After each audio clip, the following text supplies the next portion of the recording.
Well, I think circling back to, when I talked about my mom and her work as a child protective service investigator, I feel like the work I'm doing now makes a difference.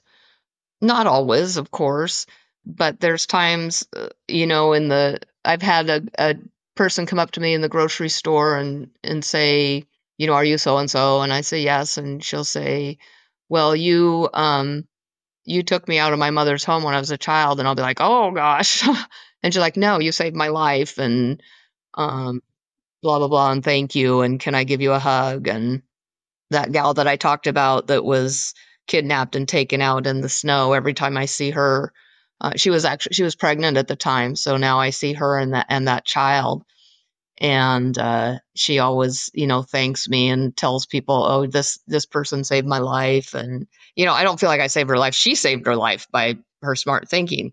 But that's what my reward is, feeling like I've made a difference.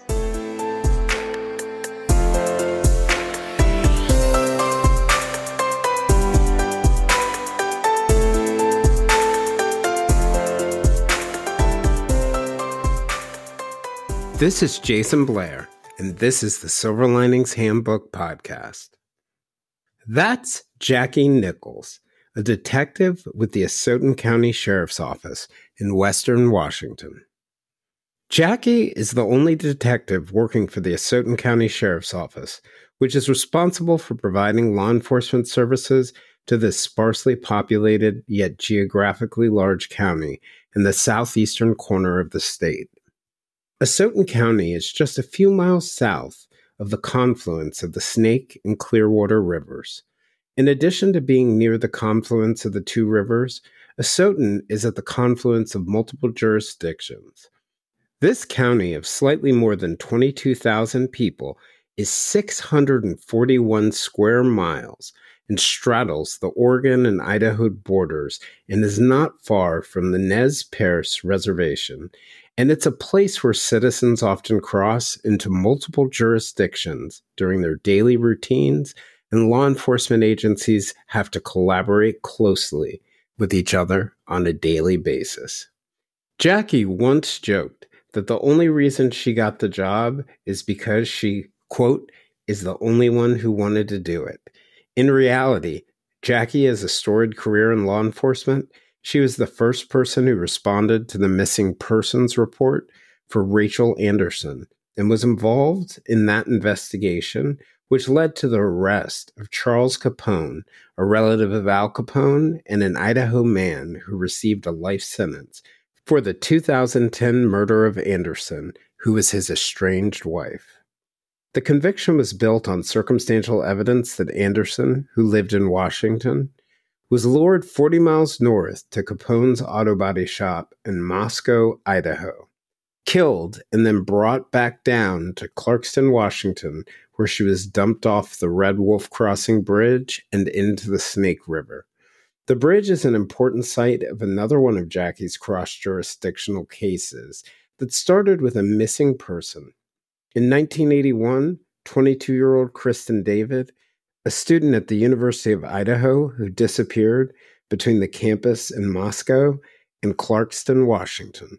Her body was found in the Snake River underneath that same bridge. Kristen's case was later linked to 4 other disappearances in Idaho and Washington. The other victims in that case are 21-year-old Christina Nelson and 18-year-old Brandy Miller, 35-year-old Stephen Parasol, and 12-year-old Christina White. Stephen Parasol and Christina White are still missing. Jackie still scours fields, wells, basements, buildings, and bodies of water in search of the bodies of Anderson and other missing victims. Jackie was born in Massachusetts and grew up in Vermont. She graduated from college with a graphics arts degree. She was a stay-at-home mom, a veterinary technician, and a corrections officer before becoming a detective. She has 4 children and was married to Ben Nichols, the prosecuting attorney for Asotin County, who tragically died last May in a motorcycle crash in the county. Today, we're going to discuss cold cases, the advances in DNA as a law enforcement tool, the legal hurdles that can get in the way of utilizing it to solve cases, difficulties with cross-jurisdictional investigations, and the problems that can arise when certain types of missing persons cases are not treated like they could be murders.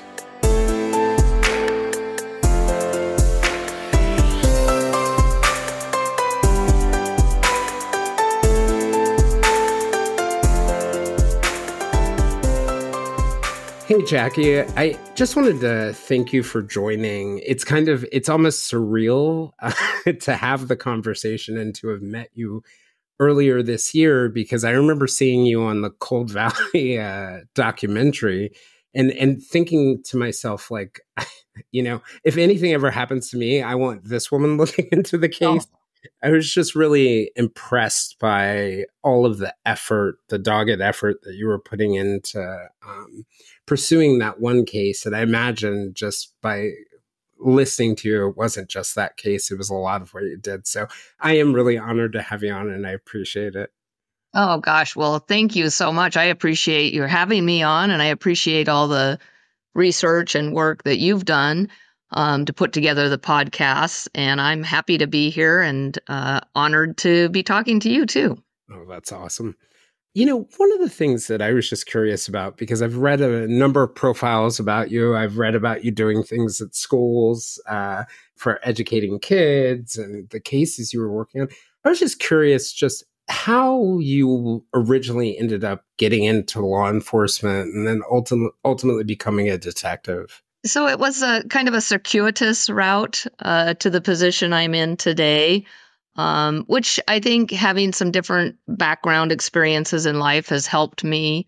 Just having some of that diversified experience, with graphic design and being a veterinary technician and volunteering in my kids' schools. It just exposed me to a lot of different people, a lot of different backgrounds.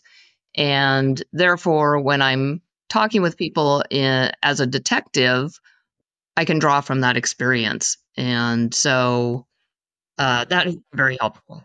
A lot of different perspectives, being able to, yeah.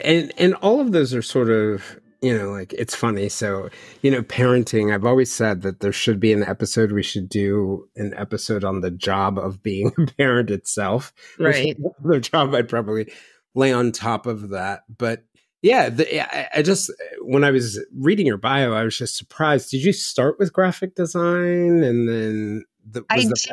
Yeah.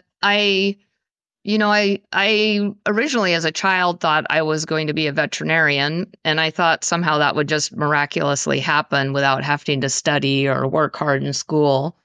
So it was kind of a shock when I went to college, and those classes were really hard.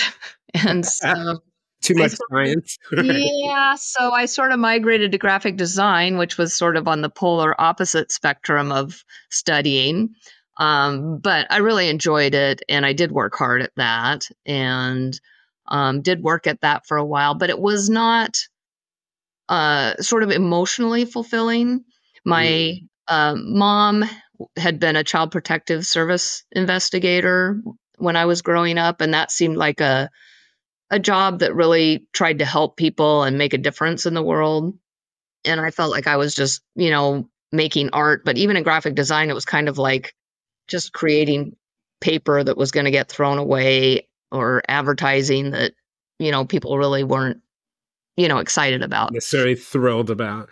But so your mom worked in child protective services as an investigator when you were growing up. What was that like? Because I've worked with, in some of the mental health work I've done, I've worked with CPS, officers who are assigned to cases and, work with us with the families. Then I've also worked with the ones who, like, on the emergency call, bang on the door with the cops in the middle of the night. Yeah. How does mom come home and talk about her job?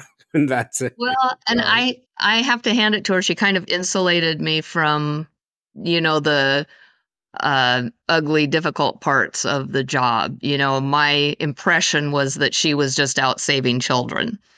And, some of that was just me being naive too.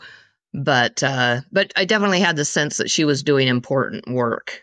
And I kind of wanted to have that feeling too. And I had been interested in law. I loved animals. I kind of had like this, probably undiagnosed ADHD, but interest in a lot of different areas. And law was one of them. And so when my kids were young, I worked part time at a veterinary clinic, and that was a great job for when my kids were in school because it was flexible and it was part time. And but it didn't have any benefits. And really, if you weren't going to be a veterinarian, it's not a job you're going to move up much. There's nowhere else to go, really. Right? Yeah.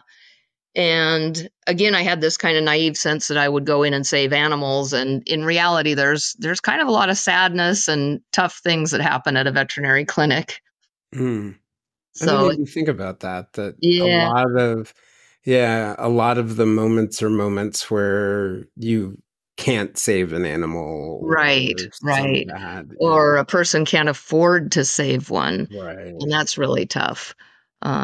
So I loved it. I brought my work home with me. I had a bajillion animals. They were all on death's door for one reason or another. But when there was an opening at our local jail as a corrections officer, I took the civil service test for that and thought that would be a way to kind of get my feet wet in law enforcement, without committing to being on the road and being a patrol officer. Was this were all these jobs in Washington when you had moved to the Yeah, yeah. West? So I was born on the East Coast and there until I was around 5 years old, and then my family moved to the West Coast area ish. I mean, we're really on the eastern side of Washington State, which isn't the coast, but depending where you're at geographically. New So, Yorkers think you're on another planet, correct. Yes, right? exactly. Yeah. So and so you started working in the jail, in the local jail, and how was Right. that? What was that like? A lot of people don't have any idea what it's like to be in Yeah. jail, right? And I liked it. I learned a lot about the law because I was able to read the cases and what people were in for and how they got arrested, and it was all fascinating to me. And but also learned that all these people coming through the jail, they were all people. Like we're all people. Some of them, may have had mental health issues. Some of them had addiction issues. Some had both. Most of them were not just making poor choices. They had some really severe life difficulties that were causing them to be in the positions they were. The ones that, made a mistake, they weren't our repeat offenders. The ones that really had some difficulties in their life were the ones that continue to come back. And then Yeah. there's a I never few. even thought of that in a weird way, being in a jail would be a great opportunity. I mean, like if you were a psychologist or if you were, Right. doing, because you get an opportunity to see the case. And like Mhm. we all have these ideas of what like someone who commits assault or robbery or murder is Right. like, but then actually being able to see the real person and match it to the case file. Right. That must Yeah. have been interesting and It's telling. very interesting to me. And there are a few that just are, they're sociopaths or psychopath or however you would label them now, just have no empathy and concern. But not a lot of them. Most of them are just, you know, uh, I don't want to say they're victims of their circumstances because they certainly make choices. I mean, other people face great life difficulties and don't commit crimes. But it gave me a better perspective, I think, of what causes someone to commit a crime and why and how to investigate it.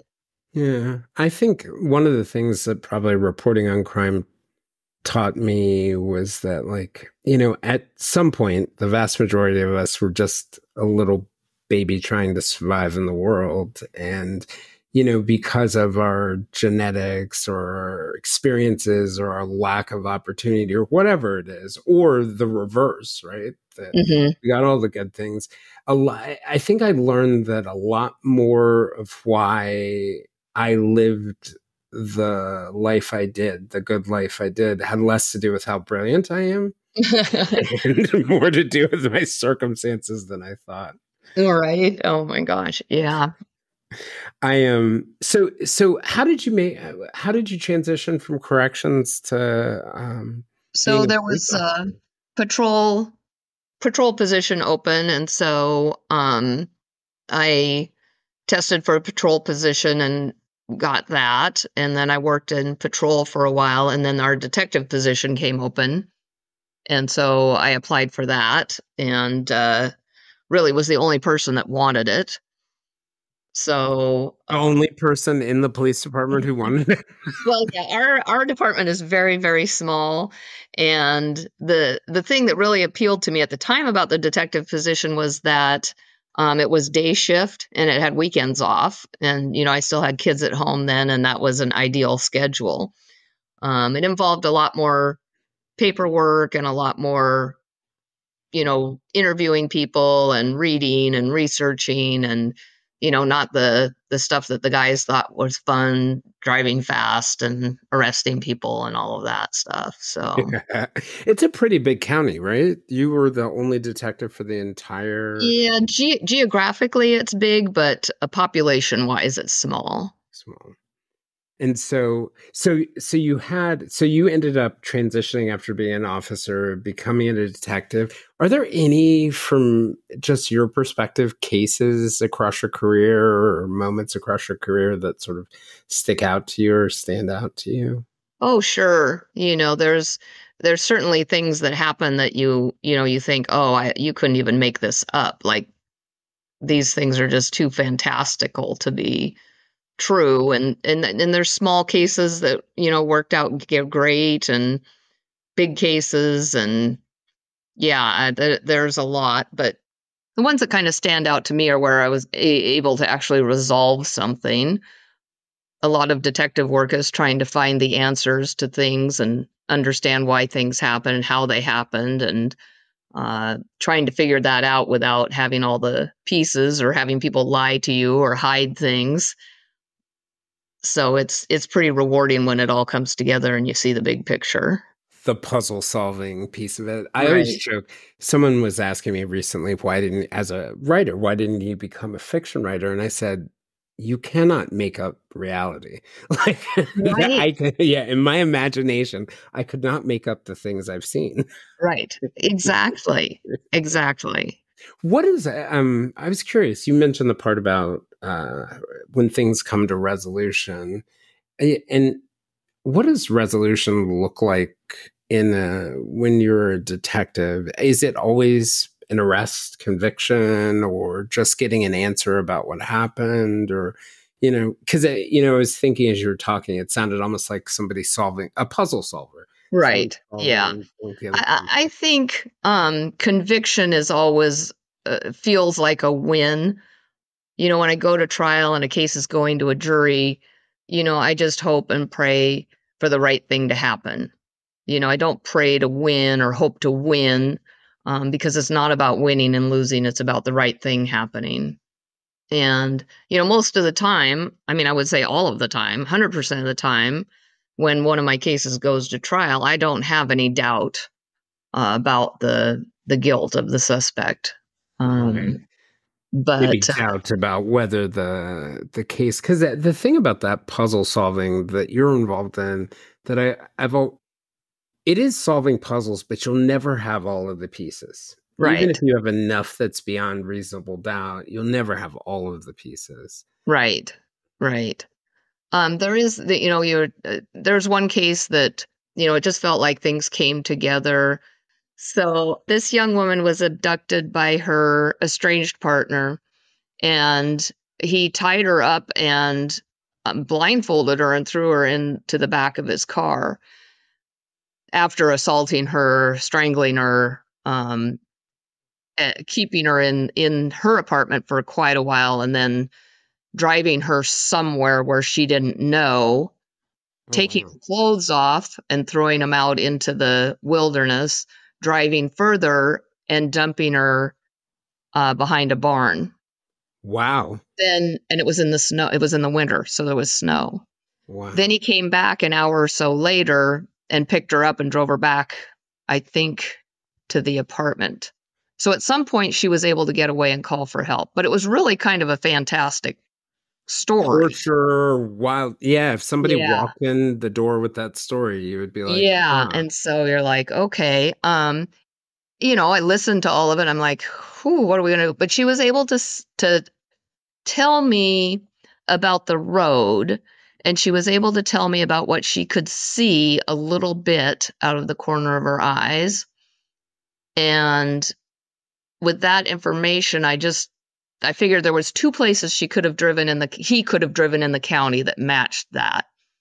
And I went out right away because it was snowy weather and I didn't want any evidence to melt or disappear.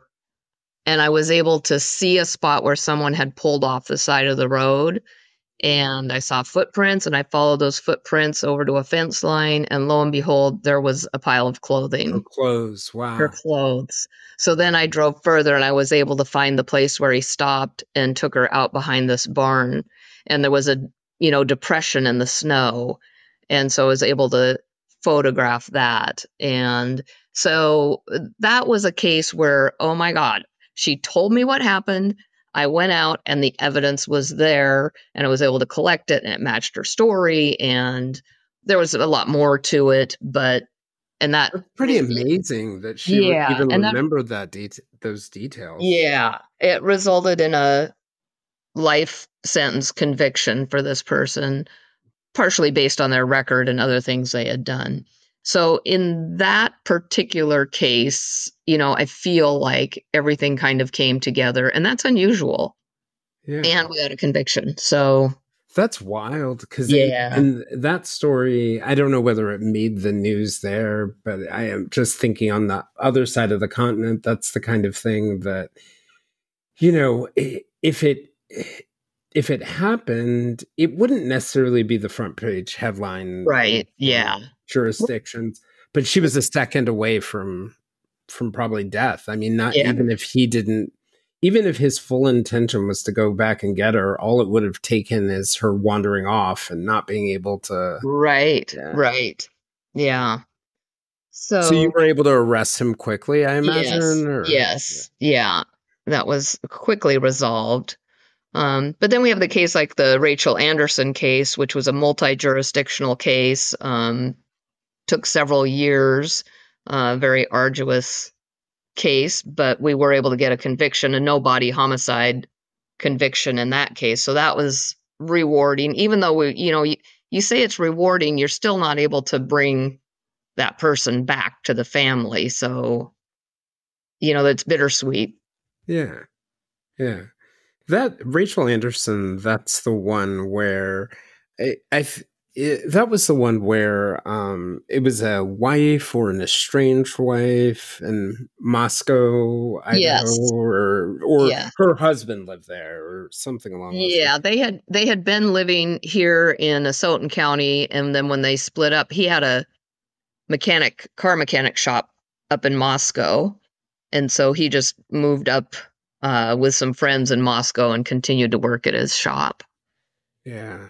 And was there a second person involved in that case or Right. something Yeah, a weird friend of along those his. lines? Yeah, a Yeah. friend of his. And they had brought I think I'm remembering this right, so correct me Mhm. if I'm wrong, but the suspicion was that they had brought her body 30 miles down toward the Snake River or something like that. And Yeah, so, we didn't know. We knew that he had done her in, and we knew that the accomplice had helped in some fashion. There was enough information to tell us that, but we didn't know what they did. And finally, when they were charged and both indicted, that's when the accomplice made his deal to tell us what happened. And how so, go oh, ahead. I'm sorry.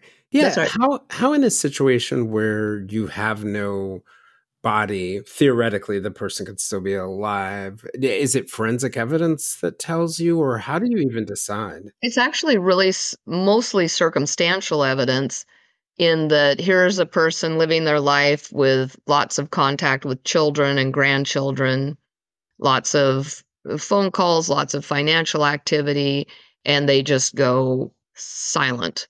on the Mm. day that they were meeting with this estranged spouse. That's the Mm. last contact with anybody ever. And so, in that regard, having 2 or 3 years go by was in our favor in that we could show her, her social security card was or number was never used again. Her financial information was never used again. She never contacted a grandchild, a child, a parent, a sister, brother, nobody.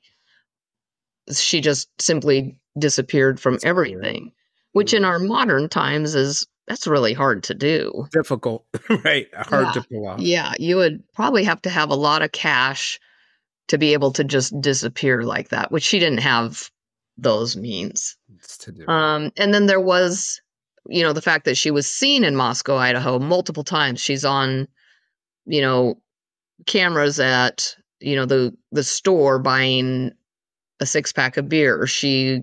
There's a receipt from McDonald's getting, food. There's a clerk that saw her at the computer store. So multiple people saw her in Moscow, Idaho, shortly before the time she disappeared. And then, her phone was last activity was in Moscow, Idaho. No evidence she ever left Moscow, Idaho. And then there was blood in her car. Not enough blood to say that she was dead, but blood. Mm. So, and she had told her friend that she was going, when she went to Moscow that day, she was going to tell her estranged spouse that their relationship was over.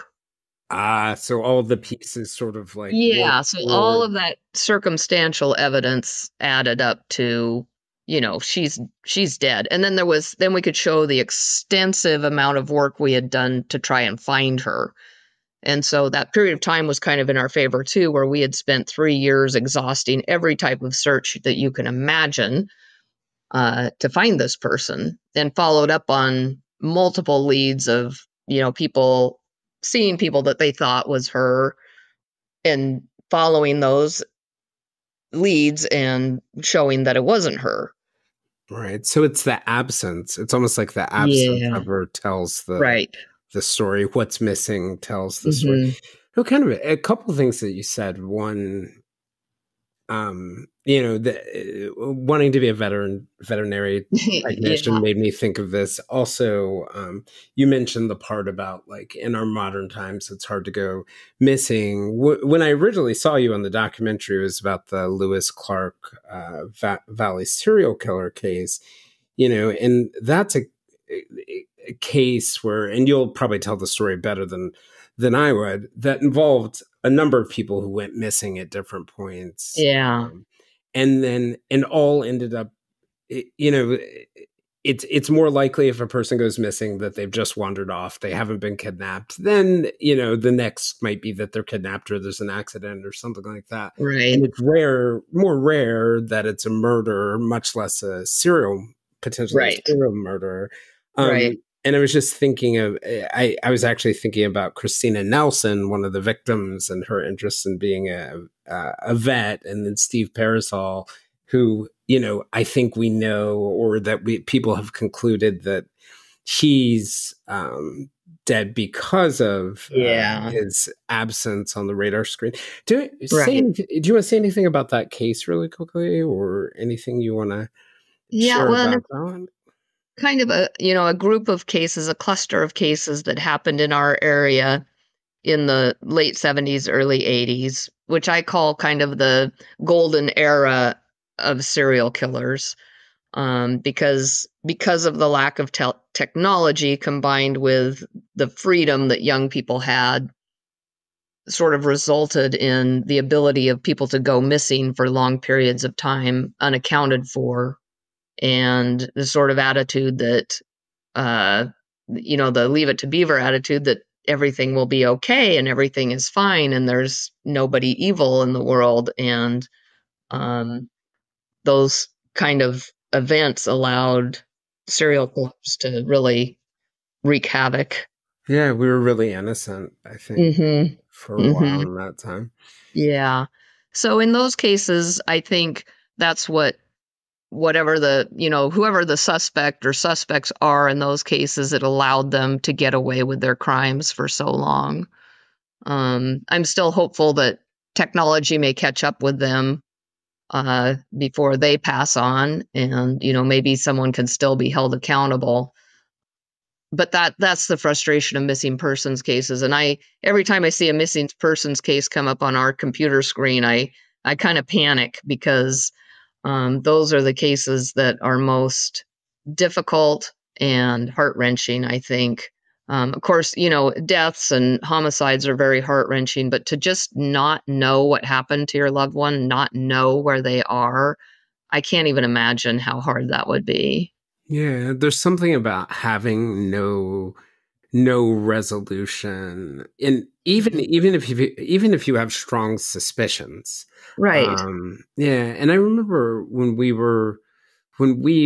met, one of the things that you said that really struck me was, the danger in not treating missing persons cases seriously, even though many of them end up not Right. resulting in a murder. There's a lot of danger in not doing that. There is. Yeah. Yeah. It can seem frustrating sometimes, because you get this missing person case or missing juvenile case, and you do all the things, you gather the paperwork, and you get the picture, and you enter it all, and you get it into the national database, and then as soon as you've done all of these things, they turn up. And so then you have to Right. kind of undo all of that, and it can be frustrating. I get it. But those are the precious moments and if information gathering that is so critical in a case that turns into something else. Yeah. And obviously, since, over the years we've gotten better with all sorts of, you've got cell phone, the ability to track Oh, people yeah. with cell phones, you've got forensic evidence that can be analyzed in new and different ways, cameras Yeah. everywhere. But I Yes. do I do think there's something to be said for that initial Mhm. reaction, and that default we have to that person ran away or something went on. And when I visited Asotin, I went to all the Christina White, who is the 12-year-old Mhm. who disappeared there. And was that 1979? Yes. And I kept on thinking to myself, one of the things, about the geography there, if you've read about a case, I think sometimes until you put your feet on the ground, you don't really fully understand it. And one of the things that really struck me was the place that she went missing from was so close to her home. It was Yes. so unbelievably close. And I just wonder whether, if cases like that were handled differently, not to say that, we would have a better answer, if that makes sense. Right, right. It may not have changed the outcome at all, but it was treated like she had just wandered off and she would turn up.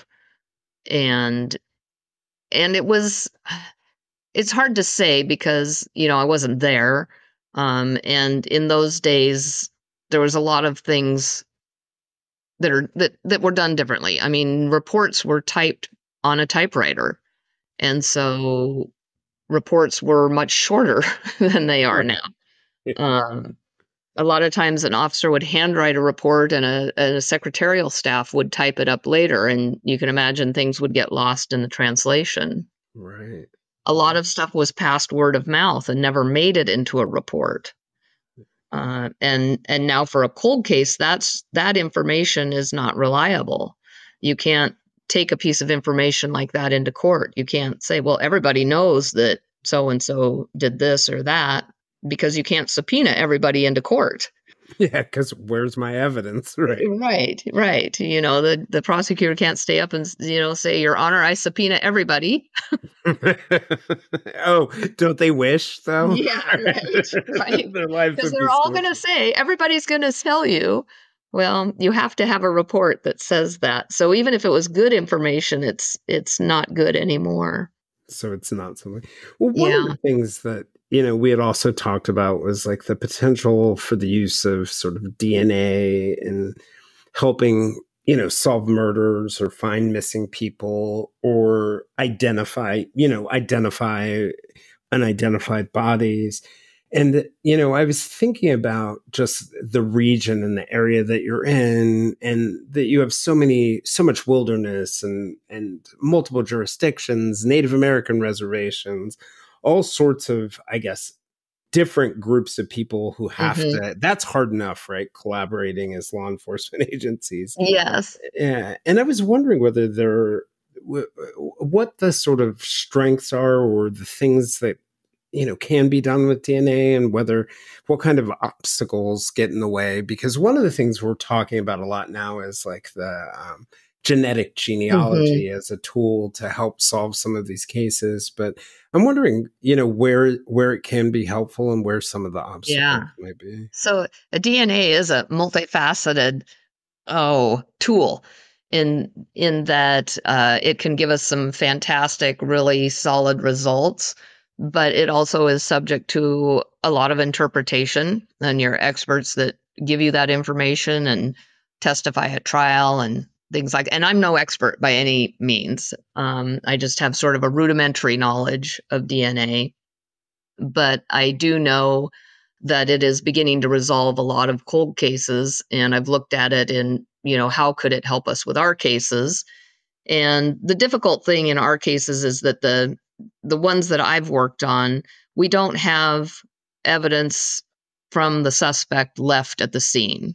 So our at least at this point, I mean, we've tried to develop that from our evidence, from clothing and bodies and things left behind. And at this point, we have not been able to develop any suspect DNA from that evidence. So we don't have anything to compare. There's a national database of convicted offender DNA.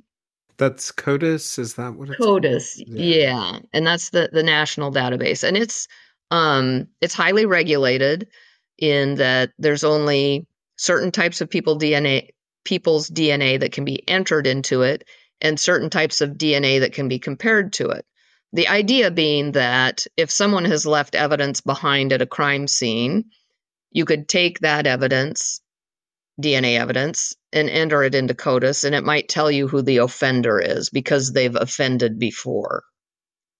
The difficulty of that is that people believe we have this system that you just, swab something and give it to the FBI, and the FBI magically tells you In where. 2 hours. Right, right. And it's 100%, and it's that person, and end of story. And it's, there's about a bajillion steps in between those two things, that, can go awry or don't happen or aren't possible. So I've, looked at every different way that we could use DNA.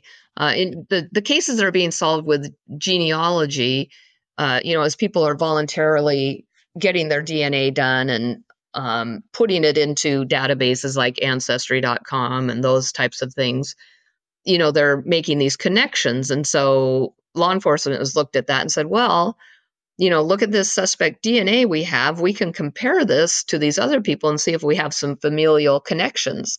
And that's how they're kind of starting to solve these cases. And then once they make that familial connection, then they still have to do the detective work and say, okay, how is this family member connected to this person who's the victim of our crime? And Right. oh, well, their brother lived next door to them, or whatever it is, they still have to do that detective work and then still get a sample from that person. And, And it work their doesn't, way toward yeah, it doesn't confirming just it. all magically happen. It still takes quite a bit of work, but it does give you that piece. Like the recent case in Moscow, which has gotten a lot of national attention, of the four young college students that were murdered. Genealogical DNA was used in that because DNA was collected from a trash pull, or collecting someone's garbage, and then from the garbage getting a DNA profile, and then that profile matches familial wise. It doesn't match directly, but the DNA from that garbage was a parent to the DNA left at the crime scene. So who's that person's child? That's how you make that connection. Determination. Yeah, Yeah, and in some yeah, cases it's not as easy because you might have two or three people in a family that yeah. were living. in a Yeah. certain place. One of the things that you said a little bit earlier, and as you were talking, it got me thinking, kind of curious about this. You mentioned that, having suspect DNA to compare to the profile. Hmm. Um, if you have a crime where you have a ton of circumstantial evidence Hmm. pointing towards someone, but you don't have the suspect DNA, you know, yet, Right. right? Are you Yeah. allowed to go get DNA before There, you can? yeah, there's various ways you can do that that are, that's legal. Just like your fingerprints, you leave DNA everywhere that you go. Um, and so it's kind of like leaving your fingerprints behind. It's pretty easy to collect that. And what that does is, okay, you've got a lot of circumstantial evidence that this is your person. You collect some left behind DNA, whether it's at a restaurant or a thrown away cup or a tossed aside cigarette butt. And that DNA from that item matches the DNA from your suspect. Well, then you write a search warrant and you say, okay, this is what's happened. Now I want to collect DNA directly from that person. From that person. Yeah. You just reminded me of something that's really funny that I haven't told you. So when I, went to meet you, I was meeting with Brandon Schran from the Snake River Killer podcast, and then Gloria Boberts, who's Christina Hmm. Nelson's cousin. And, Gloria or Brandon had sent me a text message that you were going to be there that morning. And I have this friend, Julia Cowley, who's a former FBI profiler. And I was like, oh, this is so cool. Jackie's going to be there. And she said, wait a second, the detective's going to be there? She said, don't take any offers of water. I was like, but, but, Bring your own straw. right, exactly. Gloves in your own straw. But yeah, and one of the things I think people have a hard time getting at idea, with DNA as the fact that we drop it everywhere, that we leave it, the way the law is, the idea is if you discard something, right? If I take my Right. trash and I put it in the curb, I once had a friend who was a prosecutor who joked that if you commit a crime and you throw it in your trash bag, put the trash bag in the back of your car and drive around with it forever. Right. Yeah. He's Well, like, you could just put it at your neighbor's house. right, yes, right, but it's somewhere else. Yeah. But a lot of these things have probably, I imagine, with some of your cases, have probably allowed you to solve some cases on a base level. I mentioned sexual assaults and Yes. other things Yeah. like that that would have been much harder Yes, to solve absolutely. otherwise. And the other part of that is that juries expect to have DNA evidence now. Mm. They just expect that. It's So what it's we a call it the double-edged sword. yeah, we call it the CSI effect. And while there's things that CSI shows that can be done, it distorts them, exaggerates them, and gives this false impression of what how fast something can happen and how accurate it is. Anytime we get DNA examined at the lab, then we have a forensic scientist that comes and testifies about that. And I don't know if you remember, like in the OJ trial, when they were talking about the DNA and they had an expert come and talked so Yeah, so long and so scientifically about DNA that the entire your world was head hurt, baffled. Yeah, right? it was like, "We don't even know what you just said." And I'll even do that with some of the lab reports I'll get. It'll be like, this part per billion and this part per trillion, and they'll use numbers that I feel like they've made up the word. Centrillion Yeah. clover, And so right? I'll call them and I'll be like, "So what does this really mean? Like dumb this down for me because I'm just a detective. What does this mean?" And then they'll say it kind of more in layman's terms and it's much clearer. But that's kind of a double-edged sword when you have that person testifying for a jury. You really need a prosecutor that can translate that for them. That yes, this may or may not be saliva, but what are the chances it's not, like in a sexual assault case? Well, Right. just because they say it may or may not be, the chance may be a bajillion zillion to one that it's not. Right. So it's not just a cut and dried easy, the DNA was there, it was a match, done deal. Yeah, and I also think about things like the opposite side of it, where you may have, DNA, but it may match a million people across the world, or it's a Mm. mixed sample, and you really have a Mhm. hard time telling. Sort of like that idea of a mixed blood sample or something like that, where you can't really figure out whose DNA is what's DNA. They left that out of CSI and CSI New Right. York and CSI Miami. Yeah. Yeah, they don't have mixed samples there. No, no, never. Right. So, and sometimes those can be explained as easily as just the person lives in a house with a man and the laundry is done, therefore you have another male DNA.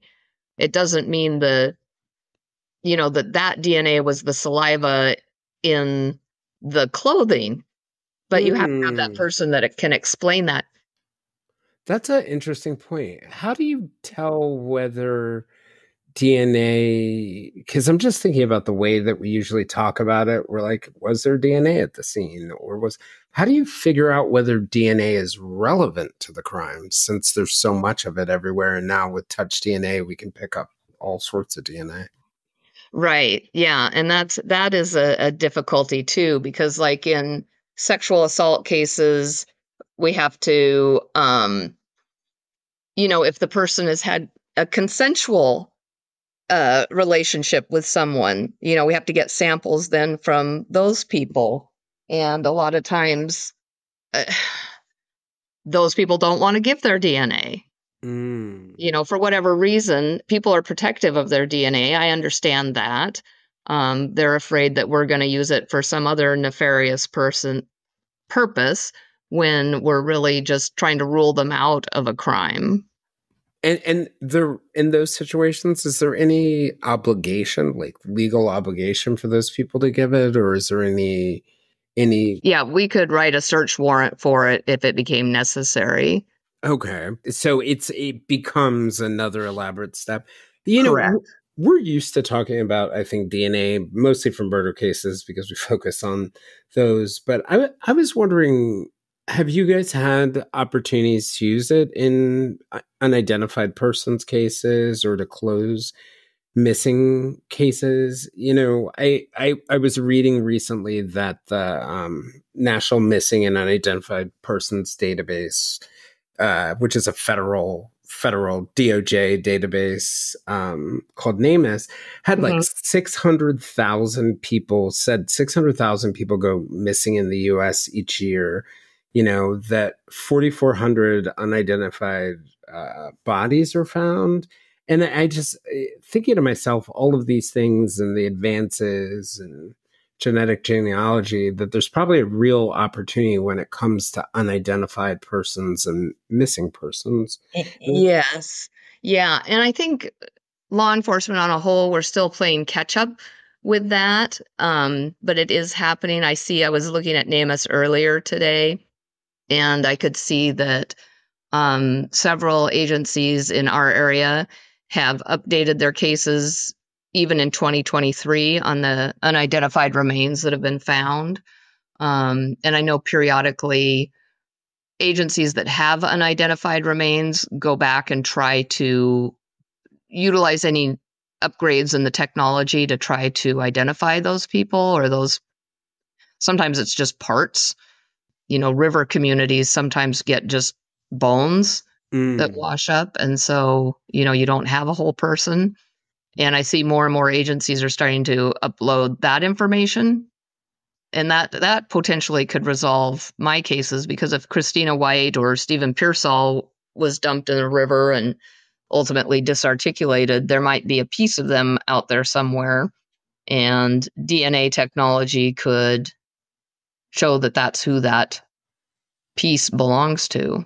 Yeah. One of the things about those cases, I was talking about your dedication, and that, one of the things that really struck me is like you have left no stone unturned in searching for Stephen Pearsall and Christina White. And I assume we are, I don't know if they're presumed dead or declared dead yet, but I was just curious for you, what is the significance for you of, even if it doesn't solve the cases, finding them? Yeah, I would rather look and not find them than just assume that I can't find them. I have pretty much exhausted all the areas I can think of to look. But if I get some tip and it seems remotely reasonable, I'll still go out and check it out. I think the likelihood of finding their remains at this point is pretty small. But if you don't look, that chance is 0%. And I'd rather be doing something than nothing. What kind of places have you looked? I mean, we talked before we were on mic about the wild, vast geography around you, rivers, lakes, mountains. You guys call them hills, but I call them mountains, right? Right. Yeah. Yeah, like I was just thinking about something as simple as like the Snake River, or it's the Clearwater, right? Clearwater River. Like even just how, because I remember this in New York, the NYPD detectives had this great map of the East River and the East River, and also the straits around Harlem, and they literally have this map of like, if you drop a body here, here's where it's likely to show up, and it would spray. But I imagine there's probably not a map of the Snake River or the rivers around there. How do you even search those areas? So it is really difficult. Um, and I guess when I'm, go out searching for one person or one thing, I always have all the others in mind. So, like when we were searching for Rachel Anderson, we were able to get some great help with some different resources. The Navy brought in a team that searched under the Red Wolf Bridge, and uh, we had a private company that came and they had underwater sonar and they searched the rivers. And while they were doing that, I was also looking for, like, we have a young man that's missing from 2012, uh, Jonathan Schrattenholzer. And so, I was looking for signs of him because he and his whole car disappeared. Oh wow. And then, of course, Christina White and Stephen Pearsall. So every time I'm searching for one missing person, I always have the other ones in mind too. And so I've covered a lot of area, but it just literally is impossible to search our entire area. It's just a vast wilderness with ravines that are hundreds of feet deep, the river canyons and areas that aren't accessible by any road. It's just hard to even fathom what it's like if you haven't actually seen it. Yeah. So Yeah. that's why if someone gives me a tip or something like that, that's the areas that I've searched have been based on some sort of nexus to the case. Like I searched a vacant lot that was next door to where Christina White disappeared from because there had been a home standing there. It burnt. The rumor was that there was a basement that could still be entered underground, and kids played there and stuff like that. And that had never been searched.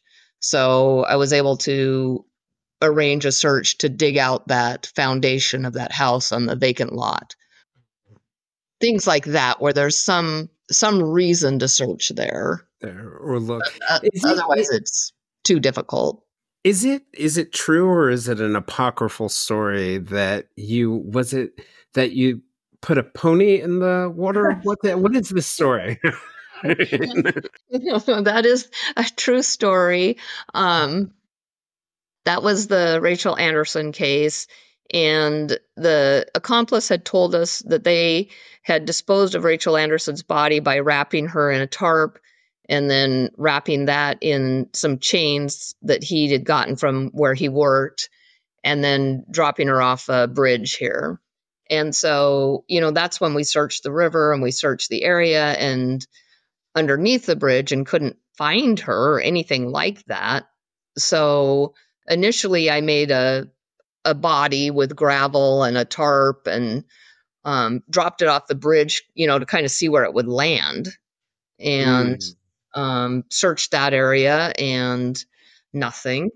So I talked to one of our vets here, a large animal vet, and in the spring around the same time that she disappeared, and asked him if he had around 120-pound animal, whatever it was, pass away from natural causes. I didn't want something that, was cut open, or I Hmm. wanted it to resemble a person that had been strangled, which is what the information was we had about Rachel. So he obliged and called me and said, "Hey, we had this foal, a baby horse that was stillborn, and did I want it?" And so I was like, "Yes, I do." So I went and got it, and I went up to the place where the accomplice worked and got the same chains that he had used, and got a tarp, and wrapped this full. But I also got a fish finder from the University of Moscow and put the fish finder in the dead horse, and then I put it in the water where, the other one I had dropped off the bridge, but I didn't want to drop the horse off Horse off the because bridge. I didn't want to dislodge the fish finder. So the first couple days it sank, and the first couple days it didn't move from the bottom of the river. Oh, wow. And then we had a stormy weather, and we couldn't go out in the boat for a few days. And we went out, and the signal was gone, and the entire thing was gone, Gone. and we Wow. never found it. Uh, Wow. yeah, and so what it tells me is that the current is the river is deep there, and the current is strong. So when the decomposition process started, that has a lot of buoyancy to it.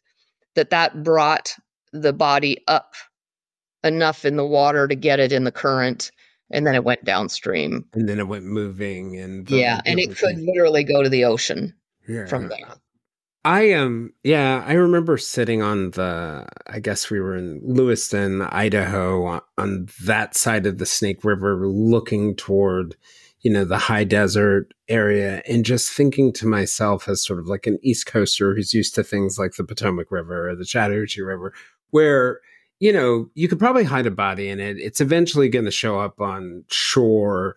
But when I looked at the Snake River, I was like, you could hide a row of cars in that, Hmm. and like stack them up in order, Yes. or probably put two layers of them and never be able to see them. Right. And Right. yeah. Yeah.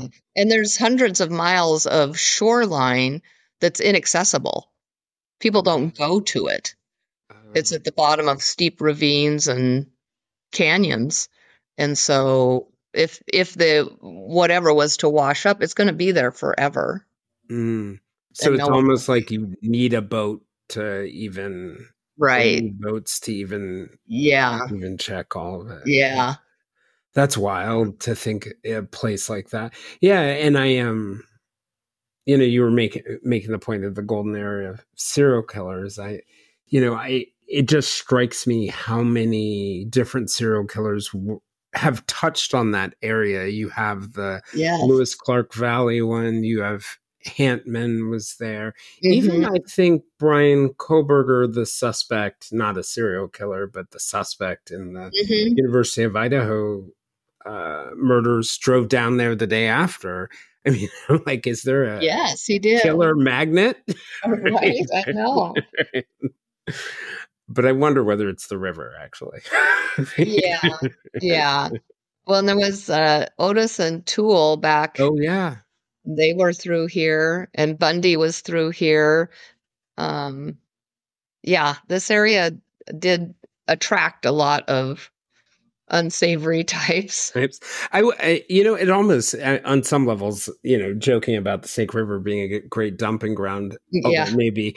But I think there's probably something about the isolation of the wilderness. If you have Yeah. sort of like behaviors that do not fit within the social or Mhm. societal norms, Yes. there's an Yeah. opportunity for privacy, even if Yeah. the non-killing part of it. Right, in a right. place like that. So I was just wondering what for you when you're investigating, let's say, a missing persons case. You mentioned you get nervous if Yeah. when that call comes. What are the steps that you take, like when you feel good about the cases? What do you do? Well, and it's cases that are like breaking, I feel like I have to do everything all at once. And it is sort of a panicky time where I'm trying to gather information and give out information and gather resources and find out everything I can find out and track down leads and talk to people and just try to I want to clone myself because I really need 10 people in those moments. Uh, Do you get help? Because one of the things I was wondering, you're the one detective for your county. It's a point where, Asotin County is at a point where, you've got Clarkston, Washington nearby, Lewiston, you've got the, you know, other counties in Idaho, a reservation. Do you guys, because, the normal on TV, we're seeing, one jurisdiction, maybe the FBI involved, but usually one jurisdiction it, investigating a case, bunch of detectives on it, police officers. But I'm just sort of curious what the realities are and what the difficulties are yeah, solving it's cases in a region like that. for me, it's super important to have those relationships with other law enforcement agencies for help, especially with resources, because I have kind of a rudimentary knowledge of all the things, but I'm not an expert like in computer forensics or phone forensics. So I have people I can call on to help me with those things. And if I need people to help me serve a search warrant, I have people I can call on to help me with that. And building those good relationships have been super important because so many people have helped me so much. And of course, I'm happy to return that favor anytime I can. I've done lots and lots of forensic interviews with children and had other agencies ask me to do that. And I'm always glad to help other agencies because I get so much help in return. So Yeah.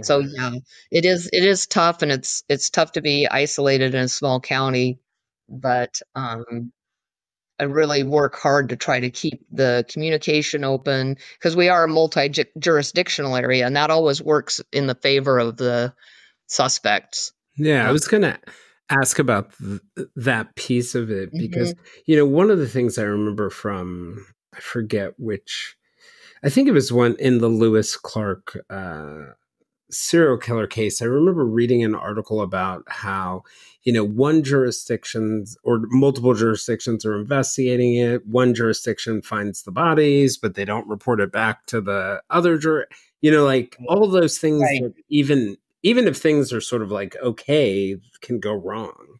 Right. And sometimes there is sort of a territorial thing that happens between law enforcement agencies. And I think, at least in our suspect in the Lewis Clark cases, I think he he worked those jurisdictional problems in his favor. The cases that he was linked to in California, it was a similar thing where the person uh, disappeared in one county and body was found in another county and things like that, where especially back then, communication between jurisdictions was really difficult. We didn't have the radios and the phones and the emails and Yeah. all of that like we do now. Yeah, and the and so for you, it's a very intentional thing that you want to make it harder for criminals to work. Yes, Yeah, work against your absolutely. Yeah, jurisdiction. absolutely. I was curious, like, or one of the things I was also curious about, just from your perspective, like for me, this has been, you know, kind of like a year of grief and loss for me with, losing my mom. And Yeah. one of the things that, and I literally thanked my therapist for this a couple of weeks ago. I hadn't seen her in a while, and I set up an appointment just to thank her. And what I thanked her for was, in my career as a reporter, I saw lots of loss and death. Hmm. Some of it intentional, some of it accidents. The callousness of it, and over over time, I had built up all these walls where Ah. those things they didn't emotionally affect me. And Hmm. right around COVID, I went back to therapy. And one of the things my therapist, I went because of the stress and all the things I had to do. But one of the things she gave me this exercise. Because I was mentioning different stories from my reporting career, she was like, I want you to go in the next 2 weeks and count how many dead bodies you've seen. Right. And Mm. so I came back with a number around 270 because I was there in New York for the 9/11 Ah. on Ground Zero. I also covered a plane crash that was Mm. pretty bad Yeah. in Pennsylvania. So the number got up pretty high. I mean, I think Yeah. one of the first stories I ever published was 5 kids who had laid under a train in Manassas, Virginia. So there was a lot. And Wow. and she said, that's a lot. And I was like, huh, I never really thought of that. Well, now that And you mention it. yeah, now that you mention it. And she's like, it's almost all unnatural, Yes. unnatural death.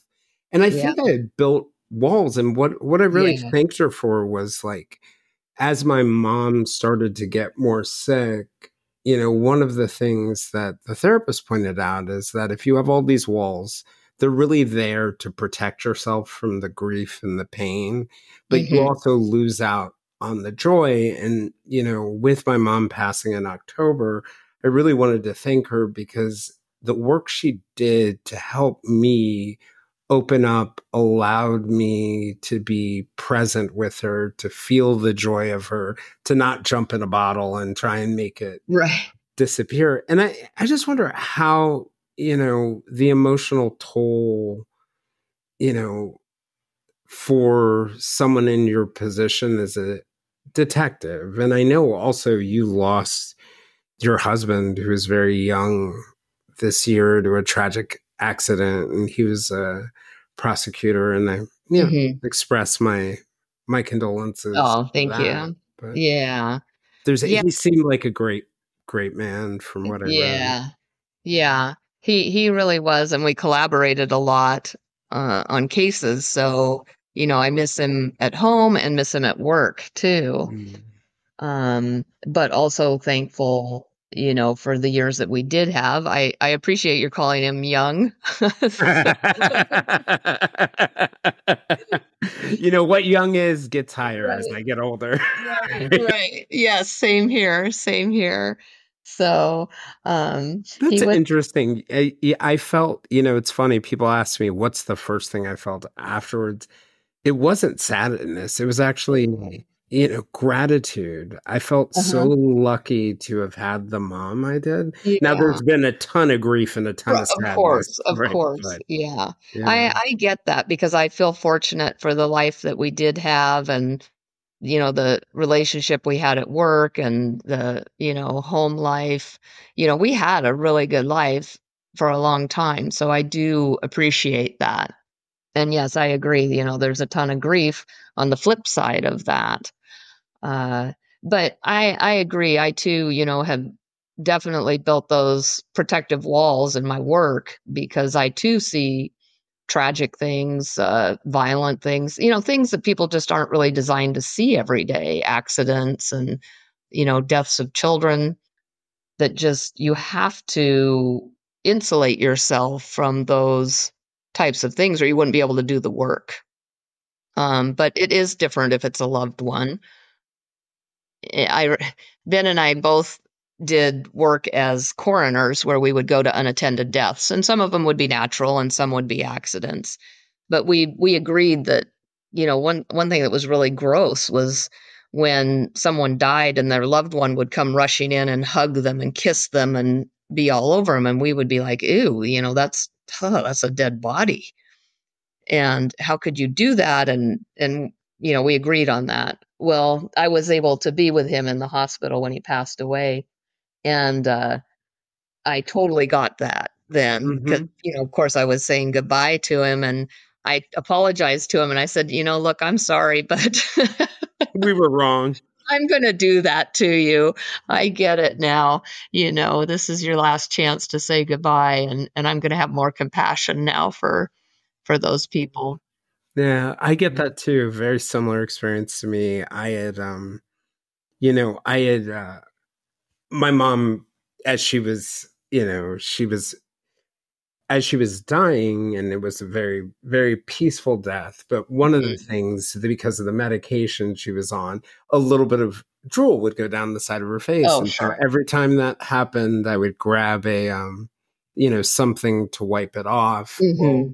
it happened, and I was in her face for her last breaths. Uh, And I just grabbed her and I did the same thing. And I could yeah, never imagine doing that. And I think right. my job and all the loss that I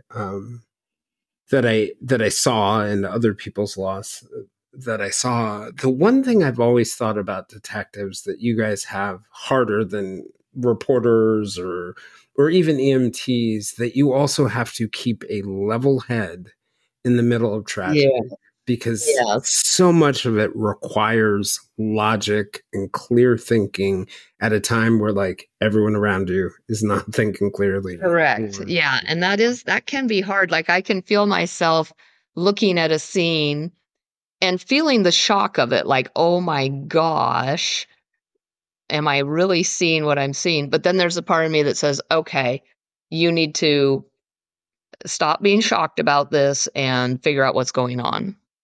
Yeah. That override the natural reaction Yeah. and bring in the more calm and calculating brain. So what do you do to sort of like let your emotions or manage your emotions or provide yourself space for?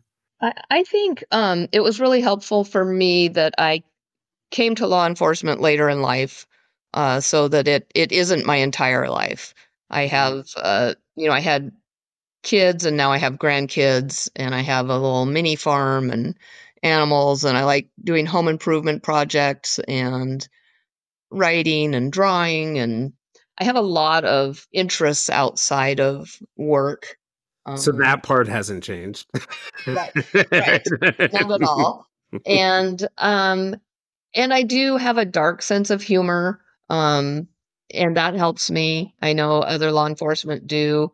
But It's you not have just you guys. yeah, I'm sure. I'm sure, medical profession, reporters. I have a very good friend that's a reporter, so she gets it. She has it. But you were saying it helps you. How It do you think it helps. helps? Well, I think, I never want to make light of someone's tragic situation, but just like talking about how Ben and I, couldn't fathom how we would, fawn over a dead person. I found it humorous that I did, and that Yeah, it was him, and that I could, even though he was dead, basically, I could still laugh about with that. them. Yeah. Yeah, and that just may sound wrong to how it's coming out, but it is a No. coping mechanism for me to find humor where Well, I can. I think it makes sense because it's a way to I always felt it was a way to process emotions in moments where life really didn't allow you to process them Yeah. fully. Yeah. Yeah. Yeah, I don't want it to sound like I'm ever laughing at someone's tragedy because that's not it. No. It's just a coping mechanism. Yeah. You gotta But, and I have good friends. I have a good support group. I have people I can talk to. I don't feel alone in this. yeah. Well, and I can only imagine, I think in so many ways in your profession, people feel alone, but to be the one detective doing do you investigate everything? Yeah. Everything from Yes. right. Yeah. I So my I really have to prioritize my cases. my Um, neighbor stole my cow to murder. Yes, exactly. So, but the guys I work with, they know that, I'm slammed all the time. And so my crimes against people cases take priority over property crimes.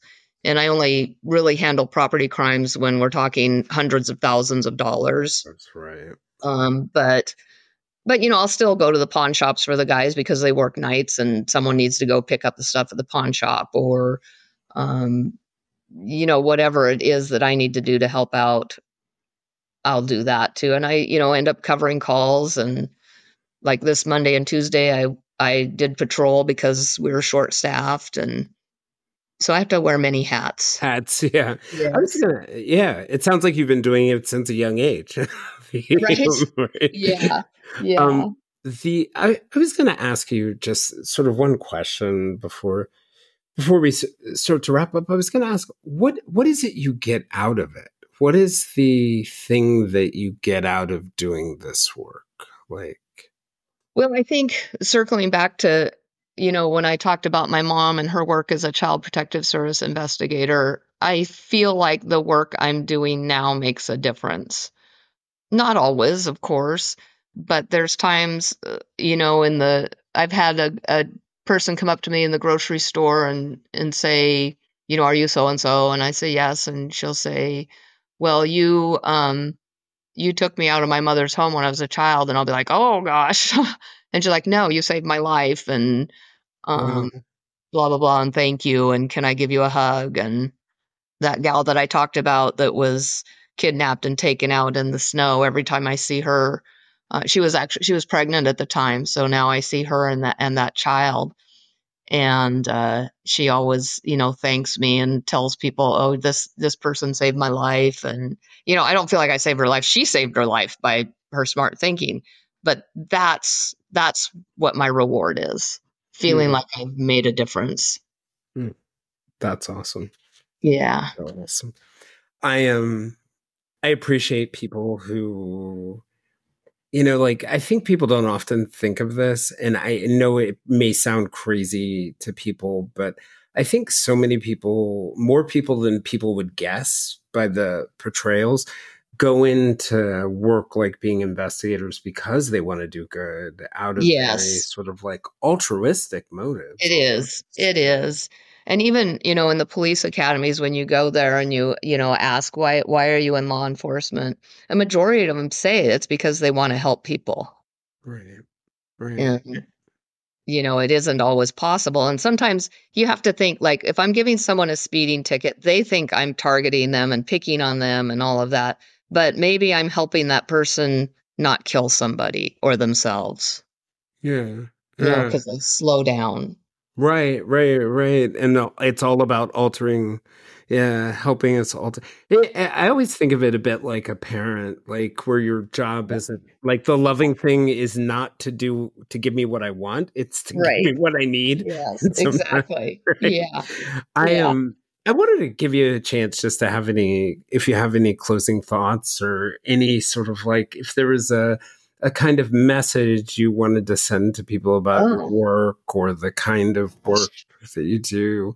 I'm just thinking about, like all the good that can come from the type of work that you're doing and the value that, not just like putting criminals away, but also like that little girl you talked about who you took out of her home. Just Yeah. any closing thoughts. Well, I think, at least for law enforcement officers, times go up and down, as far as public opinion about police officers. But I think, as long as the good ones continue to do the right thing, yes, there's going to be ones that make us look bad, but that's true in any profession. Whether it's lawyers or teachers or doctors or law enforcement, you got to just, find your own inner peace and happiness, and continue working towards what you know is right. Yeah, no, that makes sense. Well, by the way, thank you for coming on. You Yeah, are absolutely. one of my heroes, whether you Oh know it or gosh. not. Yeah. So, You don't know me better then. right, right. That's what I say to people all the time. They're like, "You're so wonderful." I'm like, "You clearly Mm, don't know me well." right. um, I've had a yeah, good yeah.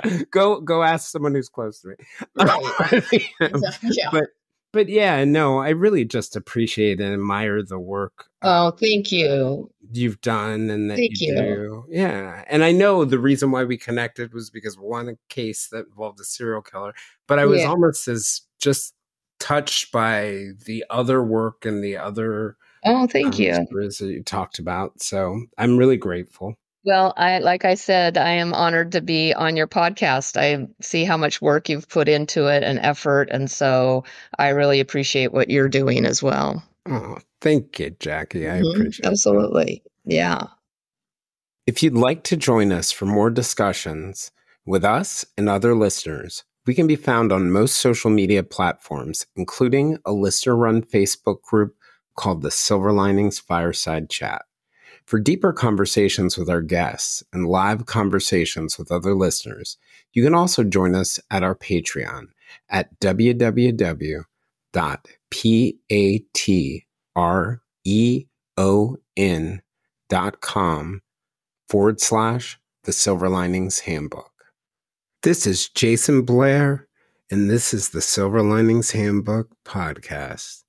We'll see you all again next week.